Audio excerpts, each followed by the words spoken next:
부끄러운 이야기일 수도 있겠지만 최근에 한 경기도 용인에 있는 감리교회에서 좀 사건 하나가 있었습니다. 그래서 어떤 사건이냐면 그 교회의 담임 목사와 이제 여자 전도사 간에 부적절한 관계가 있었다라는 것이 밝혀진 일이었습니다. 그 사건이 일어난 교회는 약 10년 전에 성남의 한 대형 교회로부터 분립해서 개척된 교회였습니다. 그리고 단기간에 크게 부흥하고 성장한 대표적인 교회였어요. 한 2,000명 정도로 성장을 했는데, 그러다 보니까 그 교회의 담임 목사님도 교단이나 타 교회로부터 인정을 받고 또 존경을 받았습니다.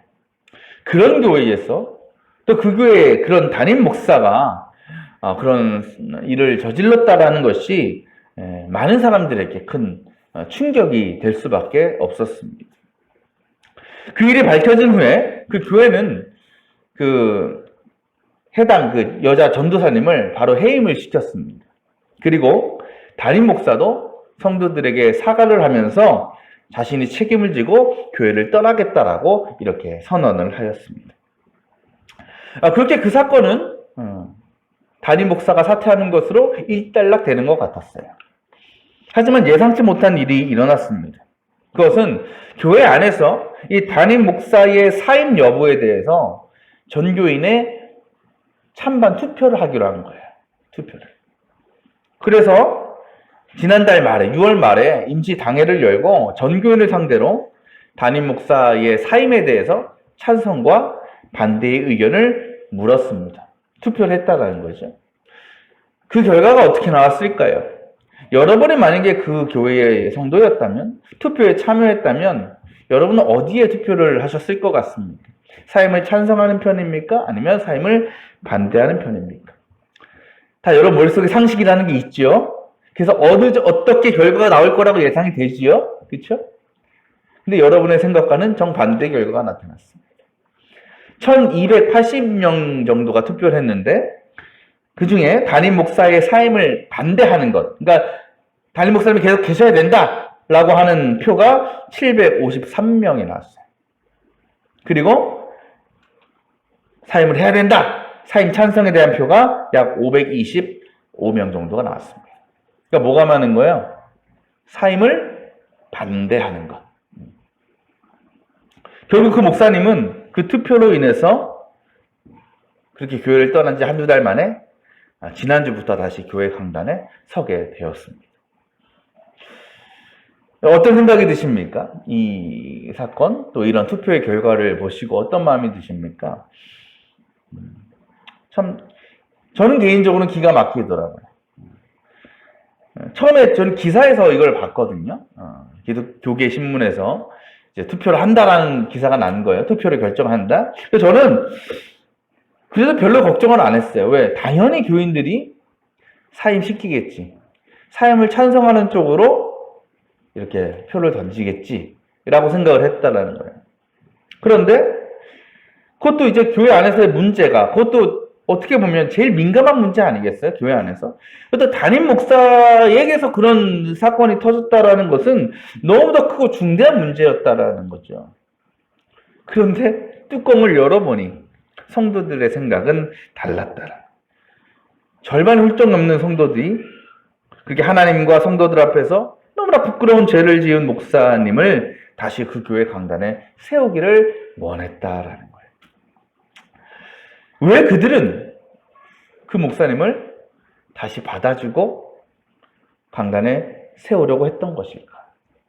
뭐 여러 가지 이유가 있겠지만 저는 이런 이유도 있지 않을까 생각합니다. 바로 그 목사가 저지른 행위보다, 죄보다 어떻게 보면 그 교회를 개척하고 크게 부흥시키고 성장시켜왔던 그동안의 목사의 능력과 어떤 권위를 더 크게 본 것이 아닐까라는 거예요.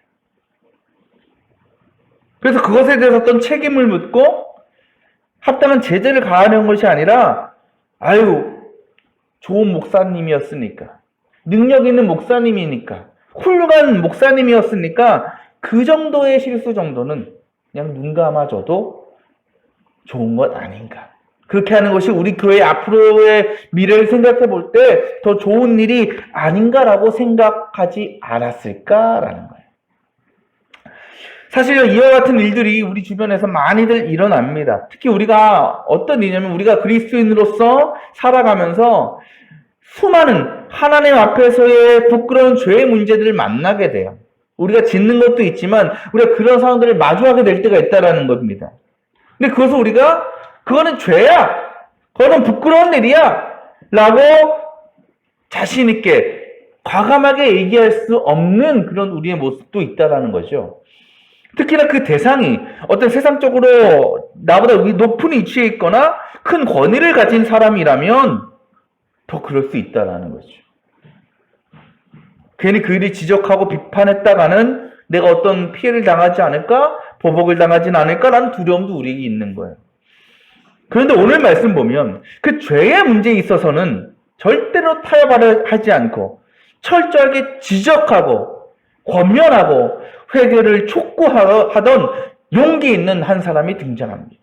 그것이 누구입니까? 바로 세례 요한이었다라는 거죠.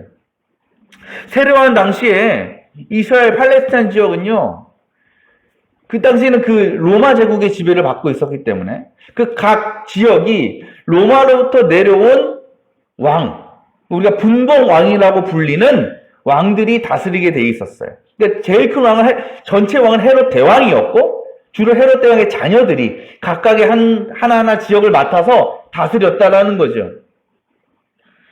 근데 그 헤롯 대왕이 여자가 많았어요. 그러니까 부인이 많았다라는 겁니다. 그렇다면 그건 어떤 말이냐면 자식들도 많았는데 엄마가 다른 자식들이 많았다라는 거죠. 이 세례 요한이든 갈릴리 지역을 다스리던 왕이 누구였냐면 헤롯 안티바라는 왕이었어요. 근데 그 헤롯 안티바 말고도 헤롯 빌립이라는 아들이 있었는데 이 둘은 엄마가 달라요. 그러니까 둘은 어떤 형제? 실마는 이복 형제였습니다. 근데 이제 헤롯 안티바는 아버지로부터 이 갈릴리 지역을 받아서 다스렸던 반면에 헤롯 빌립은 땅을 받지 못했어요. 아무것도 영토를 받지 못했어요. 그래서 그냥 결혼해가지고 로마에 가서 그냥 부유한, 또 왕의 아들이니까 얼마나 잘 살았겠습니까? 그러니까 부유한 시민으로 살아왔어요. 근데 어떤 일이 있었냐면 이 헤롯 안티바가 하루는 로마에 있는 자신의 동생의 집에 방문하게 됩니다. 헤롯 빌립의 집을 간 거예요. 근데 거기서 그의 아내였던, 헤롯 빌립의 아내였던 헤로디아라는 여인을 보게 됩니다. 근데 어떻게 됐다고? 뿅 간 거예요. 너무 아름다웠나 보죠? 그래서 헤로디아를 몰래 불러서 꼬시는 거예요. 야, 너 내 동생하고 이혼하고 나한테 와라. 나랑 결혼하자. 또 헤로디아가 듣기로는 그 말을 들었을 때 어떤 마음이 들었을까? 이런 마음이 있었을 거야. 야, 내가 지금처럼 로마에서 부자로 사는 것도 좋지만 이 왕의 아내가 된다라는 것, 왕비가 된다는 거는 이건 대단한 거야. 이참에 신분 상승 한번 제대로 해보자! 라는 마음이 헤로디아에게 있는 거예요. 그래서 그 헤롯 안티바의 요구를 들어줍니다. 빌립과 이혼을 하고 헤어지고 이제 헤롯 안티바의 아내가 된 거죠. 오늘 말씀에 등장하는 이 헤롯이라는 사람이 누구냐? 바로 헤롯 안티바라는 왕이었다는 거죠. 근데 이 헤롯의 행위는요, 굉장히 파렴치한 행위입니다. 또 율법을 어기는 행위였어요. 왜? 하나님은 남의 아내를 취하지 말라고 말씀하셨잖아요. 그리고 그것도 누구의 아내야? 동생의 아내예요. 동생의 아내. 형제의 아내를 취하는 건 엄청난 죄였다라는 거죠. 만약에 여러분 한 나라의 대통령이 이런 일을 저질렀다면 어떻게 될까요? 바로 탄핵이지. 모두 국민들이 비난하고 정죄할 거예요. 바로 내려와야 되는 거예요. 하지만 로마 시대의 왕이라는 존재는 대통령과는 비교할 수가 없습니다. 누구도 왕을 향해서 이빠른 소리 하거나 어떤 왕의 행동에 대해서 비난하고 지적할 수 없어요. 그건 뭐야? 죽는 거예요. 어디 감히. 그래서 이 헤롯 안티바가 자기 형제의 아내를 뺏어가지고 취하는 엄청난 죄를 저질렀음에도 불구하고 그 누구도 그것에 대해서 문제를 제기하거나 비난할 수가 없었어요. 하지만 단 한 사람, 누구? 세례 요한은 아니었어요. 이 세례 요한은요, 그 왕의 추악한 죄에 대해서 침묵하거나 모른 척하지 않았습니다.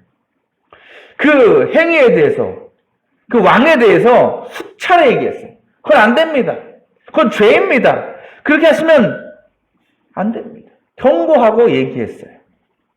여러분, 이거는요, 엄청난 용기가 있어야 되는 것이고 담대함이 있어야 되는 거예요. 그 세례 요한의 경고를 들었을 때에 이 헤로드 왕의 기분이 어땠을까요? 만약 일반 시민이 자기한테 그런 얘기했으면 그 사람은 당장 죽는 거예요. 그래도 아무도 뭐라 할 수가 없는 거예요. 왕이 그랬으니까.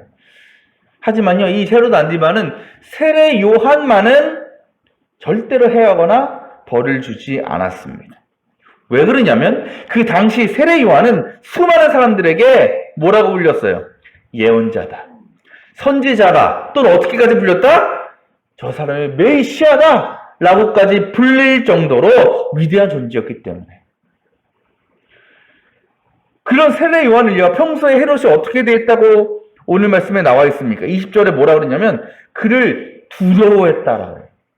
그래서 보호해 주었고 그의 말을 들으면 괴로우면서도 오히려 달게 받았다라는 거야. 그러니까 헤롯도요, 이 세례 요한이 하나님께서 보내신 위대한 선지자요 예언자라는 것을 알고 있었어요. 그런 세례 요한의 존재는요, 아무리 내가 왕일지라도 부담스러운 존재일 수밖에 없는 거예요. 함부로 할 수 없는 거예요. 그래서 저 세례 요한이 나를 비난하고 경고하는데도 대응하지 못하는 거예요. 그냥 가만히 듣고 있을 수밖에 없는 겁니다. 그런데 하루는 왕이 생일을 맞아서 큰 잔치를 베푼 겁니다. 그때에 왕의 잔치를 축하한다고 헤로디아의 딸이 나와서 막 재롱을 피면서 춤을 췄어요. 그러니까 얼마나 이쁘겠어요. 아이가 그렇게 막 재롱을 떠니까. 그러니까 한껏 기분이 좋아진 헤로드 왕이 뭐라고 얘기합니까? 네가 얘기하는 거 내가 다 들어줄게. 뭐든지 얘기해라라고 얘기해. 그 이야기를 들은 헤로디아의 딸이 엄마에게 달려가서 이야기하죠. 왕이 이렇게 얘기했는데 뭘 내가 어떻게 해야 될까요? 그때 헤로디아가 뭐라고 얘기합니까? 24절. 세례 요한의 머리를 달라고 하여라. 그 소원을 뭐라고 얘기하라고? 세례 요한을 죽여달라는 소원을 이야기하라는 거예요. 여러분, 이 헤로디아에게도 세례 요한은 어떤 존재일까요? 꼴도 보기 싫은 존재 아니겠어요? 정말 죽이고 싶은 존재 아닙니까? 왜? 세례 요한의 헤롯을 향한 비난은요, 누구를 향한 거기도 해? 자기를 향한 거기도 하잖아요. 그렇죠? 자기도 남편 버리고 따라왔잖아요. 이 헤로디아도 헤롯이 범한 죄로부터 자유로울 수가 없는 거예요. 하지만 이 헤로디아도 세례 요한을 죽이고 싶어도 죽일 수가 없어. 왜? 왕이 보호하고 있었기 때문에. 지켜주었기 때문에. 그런데 그런 그녀에게 드디어 세례 요한을 죽일 절호의 기회가 온 거예요. 그래서 그 길을 놓치지 않고 딸을 통해서 세례 요한을 죽는 것이 내 소원입니다라고 말하게 한 것이죠. 그 딸의 소원을 들은 헤롯의 반응이 어땠습니까? 26절에 이렇게 성경은 얘기하죠. 그의 마음이 몹시 괴로웠다. 여러분, 이 헤롯이 지금까지 세례 요한을 죽일 권위가 없어서 그를 내버려 둔 거예요? 아니에요. 권위는 있어요. 하지만 그럴 수 없었던 이유, 그렇게 하지 않았던 이유는 무엇입니까? 세례 요한이 하나님께서 보내신 사람이라는 것을 알고 있었기 때문이에요. 이것은 어떤 의미냐? 이 헤롯은 세례 요한도 두려워했지만 누구도 두려워한 거예요? 하나님도 두려워한 거예요. 그를 보내신 하나님. 그렇다면 여러분, 헤롯은 괴로워할 필요가 없어요. 마음에 시험에 들 이유가 없어요. 왜? 그래, 그 두려움이 있다면 안 죽이면 되잖아. 그렇죠? 안 죽이면 돼. 놓아주면 돼. 그런데 그의 선택은 뭡니까? 그 딸의 소원대로 세례 요한을 죽이는 거죠. 목을 베어 죽이는 거였어요. 이건 어떤 의미입니까? 바로 헤롯이 지금까지 마음속에 품고 있었던, 그래서 하나님의 사람을 보호하고 지켜주게 하였던 그 하나님에 대한 두려움이 완전히 무너져 버리는 순간이었다라는 거죠. 그렇다고 왜 헤롯은 세례 요한을 죽일 수밖에 없었을까? 오늘 말씀을 보면 그 이유를 정확하게 밝히고 있습니다. 26절 뒤에 뭐라고 합니까? 왜 죽였다고요? 자신이 맹세한 것과 거기에 함께 앉아있는 사람들 때문에. 헤롯은요, 자신이 왕으로서 사람들 앞에서 한 약속, 그리고 그 약속의 결과를 지켜보는 수많은 사람들의 눈이 있었기 때문에, 시선이 있었기 때문에 세례 요한의 목을 벨 수밖에 없었다라는 겁니다. 만약 그가 자신의 약속을 어기고 세례 요한을 그냥 돌려보낸다면 어떤 일이 벌어지게 될까요? 거짓말을 하는 왕이 되어버리겠죠. 또 그렇게 되면 왕으로부터 신의와 권위가 떨어질 수밖에 없는 겁니다. 또 헤로디아는 어떻겠습니까? 잘못하다가 또 딸 데리고 떠날 수도 있는 거예요. 모든 걸 잃을 수밖에 없는 겁니다. 그러니까 헤롯은 그게 너무 두려운 거예요. 세상적인 지위와 권위, 그리고 자신이 쟁취한 그 사랑을 놓치기가 싫은 거예요. 곧 헤롯은 하나님보다는 사람을, 하나님의 시선보다는 사람의 시선을 더 두려워하게 되었고, 그것이 결국 하나님께서 보내신 선지자를 죽이는 더 큰 죄로 빠지게 만들었다는 겁니다. 우리도 살아가면서 이 헤롯 정도까지는 아니더라도 어떤 죄로 인해서 심판의 길로, 멸망의 길로 나아가는 이들을 보게 될 때가 있죠. 인간적인 탐욕과 욕망을 채우기 위해서 하나님 앞에 너무나 추악한 죄를 짓는 사람들을 우리도 만나게 됩니다. 만약 우리가 그런 사람을 만난다면, 그런 상황을 마주하게 된다면, 특별히 그 사람이 무언가 나보다 좀 능력이 있고 힘이 있는 사람이라면 여러분은 그 사람의 죄를 깨닫게 하고 다시 돌아올 수 있도록 도와줄 수 있는 그런 마음이 있습니까? 용기가 있습니까? 오늘 말씀에 세례 요한과 같이 헤롯 왕 앞에서 당신은 부끄러운 일을 저질렀다고, 그렇게 해서는 안 된다고 말할 수 있는 그런 담대함이 우리에게 있느냐는 거죠. 솔직히 우리의 모습은요, 세례 요한이 아니라 그 헤롯의 주변인들처럼 그 세상의 죄 앞에서 침묵하고 모른 척 하려고 할 때가 더 많은 것이 우리의 모습입니다. 여러 가지가 이유가 있겠지요. 괜히 지적했다가 관계가 깨어질 수도 있을 것 같고, 또 그로 인해서 어떤 보복이나 피해를 당할 수도 있지 않을까 걱정도 됩니다. 또는 이렇게도 생각하시는 분도 있죠. 아유, 나도 얼마나 많은 죄를 짓는데 내가 뭐라고 다른 사람의 죄를 지적하고 판단하느냐. 하지만 여러분, 제가 이 시간에 말씀드리는 거는 정죄하라는 게 아니에요. 말 그대로 상대방을 죄인으로 단정하려는 게 아닙니다. 우리는 그럴 수 없어요. 왜? 우리 죄인이니까. 정죄라는 것은 오직 주님만 할 수 있는 거예요. 주님의 영역인 거예요. 하지만 우리는 정죄는 할 수 없지만 이건 할 수 있는 거예요. 죄의 길로 나아가려는 사람을 다시 돌아올 수 있도록 도와줄 수 있는 건 아니냐는 거죠. 세례 요한이 여러분 헤롯을 정죄했어요? 말씀만 보면 그렇지 않아요. 그래서 그를 심판한 겁니까? 아니에요. 세례 요한이 한 일은 헤롯을 향해서 왕이시여, 형제 아내를 취하는 거는 하나님의 너무 부끄러운 죄입니다. 절대 그 일을 해서는 안 됩니다라고 경고하고 말 그대로 권면하는 거예요. 그러지 말라고. 죄 짓지 말라고. 그래서 다시 헤롯이 하나님을 두려워하는 마음을 품고 자신의 죄에 대해서 깨닫고 회개하고 돌아오기를 세례 요한은 원했다라는 겁니다. 우리가 할 수 있는 일도 딱 거기까지인 거예요. 그리고 그 일은 분명히 하나님의 부르심을 받은 우리 성도들의 사명이라는 겁니다. 여러분, 아무리 그래도 내 삶을 돌아보면 그럴 만한 자격이 없는 것 같습니까? 그렇지 않아요. 우린 다 할 수 있어요. 왜? 우리는 이미 무엇이 하나님께서 원하시고 기뻐하신 일인지, 또 그렇지 않은 일은 무엇인지를 우리는 알고 있기 때문에. 왜? 성령께서 우리에게 지혜를 주셨죠. 진리를 깨닫게 하셨잖아요. 성령은요, 우리에게 우리가 믿는 자로서 살아가야 될 합당한 삶의 모습을 가르쳐 주셔요. 그리고 뭐가 죄이고 뭐가 죄가 아닌지를 분별할 수 있는 지혜도 있다는 거예요, 우리는. 단, 우리 또한 온전히 순종하지 못할 뿐이고, 온전히 그 이끄심에 따르지 못할 뿐이지 우리는 알고 있어요. 비록 우리는 완전하지 못하지만 우리가 방법을 알고 길을 알고 있다라면 얼마든지 그것을 다른 이들에게 가르쳐주고 나눌 수 있는 거예요. 예를 들면 운전을 가르쳐줄 때에 보통 저는 이제 아버지로부터 운전을 배웠는데 또 저도 여러분도 운전을 가르쳐 드린 적이 있어요. 그때 가장 강조하는 게 뭐예요? 법규 지키는 거 아니에요? 신호 지키고 깜빡이 켜고 빨간불에 서고 과속하지 말고 이런 거 가르쳐주지 않습니까? 꼭 지켜야 된다고? 근데 여러분 저는 온전히 지켜요? 저도 딱지 얼마나 많이 날라오는지 몰라요. 벌금 얼마나 많이 내는지 모릅니다. 그렇죠? 그렇다고 내가 그런 말을 할 자격이 없는 것인가? 그렇지는 않다라는 거야.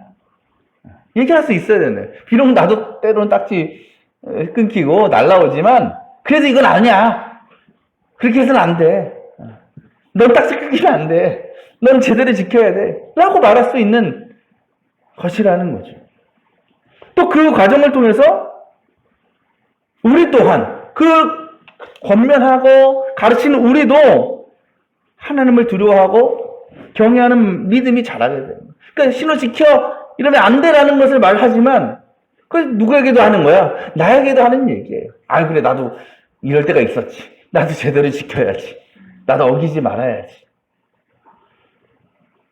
또 그렇게 되면 혹여나 반대로 우리가 누군가로부터 어떤 회개와 변화를 권면받게 될 때에 우리는 그것을 받아들이고 내 죄를 허물을 깨닫게 될 수 있는 것이고 그게 다시 믿음의 길로 돌아갈 수 있는 은혜를 우리 또한 누리게 될 수 있다라는 것입니다. 여러분 혹시 여러분 주위에 하나님의 뜻을 버리고 부끄러운 죄의 모습으로 살아가면서도 그것을 깨닫지 못하고 세상으로 죄의 길로 나아가는 이들이 있습니까? 바라기는 그들을 향해서 우리는 복음의 진리를 담대히 전해야 되는 것이고 그 죄로부터 돌아올 수 있도록 도와줄 수 있어야 된다라는 겁니다. 성령께서 우리에게 가르치신 그 은혜로 나아가는 그 길을 우리는 담대하게 선포해 줄 수 있어야 한다는 거예요. 저한테도 마찬가지예요. 저도 목회자로서 저 완벽합니까? 얼마나 부끄럽고 부족한 모습이 많아요. 만약 여러분이 저에게서 그런 모습을 발견하게 된다면 아유 그래도 목사님인데 우리가 어떻게 하지 마시고 지적해줘야 돼요. 목사님 그건 아닌 것 같습니다. 그건 하나님께서 기뻐하시는 일이 아닌 것 같습니다. 그게 목사를 살리는 일이고 결국은 교회를 살리는 일이에요. 앞서 그 교회 말씀을 드렸지만 전 솔직히 걱정이 돼요. 앞으로. 왜? 이미 교회는 나눠졌어. 찬성하는 측과 반대하는 측이 나눠졌어. 어찌됐건 하나님께서 원하시는 길은 하나님의 교회가 다시 하나 되고 한 몸이 돼서 지금의 위기를 잘 극복하고 세워나가는 걸 원하시겠지만 걱정되는 건 마찬가지예요. 만약에 그 목사님이 스스로 책임을 지고 사퇴했다면 어땠을까? 그리고 교인들이 그것에 대해서 목사님에게 충분한 책임을 묻고 합당한 제재를 가했으면 어땠을까? 뭐 결과는 뭐 하나님께 맡기겠지만, 그렇죠? 우리 다 그래요. 내가 목사라도 죄지면 벌 받아야지. 지적 당해야 되고, 그렇죠? 깨닫게 되어야 된다. 만약 우리가 그렇지 못하고 그냥 침묵한다면, 그냥 바라보기만 한다면, 그래서 그들이 더 큰 죄에 빠져서 구원에 이르지 못하게 된다면, 하나님은 분명히 우리들에게도 그 책임을 물으실 거예요. 너는 그때 뭐하고 있었느냐? 저들이 죄에 빠져서 멸망의 길로 나아가고 있을 때, 너는 뭐 했어? 내가 그러라고 너희를 불렀니? 너희를 세상에 보냈니? 뭐 피해를 당할까 겁이 납니까? 그로 인해 어려움 생길까봐 걱정됩니까? 물론 우리에게도 때로는 그 일을 통해서 그 왕의 권력 앞에서 죽임을 당했던 세례요한처럼 그와 같은 고난과 어려움을 만날 수는 있을지 모릅니다. 하지만 우리 안에 성령이 계시다면 우리가 성령의 이끄심에 순종할 수 있다라고 한다면 우리는 그 지혜와 능력으로 그 모든 일들을 감당할 수 있는 거예요. 이겨나갈 수 있는 거예요. 오히려 하나님은 그 상황 속에서 우리의 심령과 영혼도 변화되고 새로워지는 은혜를 경험하게 해 주시는 것입니다. 우리 모든 성도들, 하나님의 뜻과 말씀에 순종하지 못해서 죄에 빠져가는 이 세상과 사람들 향해서 담대하게 그것은 죄라고, 그렇게 하면 안 된다고 회개하고 돌아오라고 외칠 수 있는 그 믿음과 용기를 소유할 수 있기를 바랍니다. 담대하게 외칠 수 있길 바랍니다. 선포할 수 있길 바랍니다. 그래서 죽어가는 한 영혼을 살리고 회복시키는 그 놀라운 일에 우리 모든 성도들이 귀하게 쓰임받게 되시기를 주님의 이름으로 축원합니다.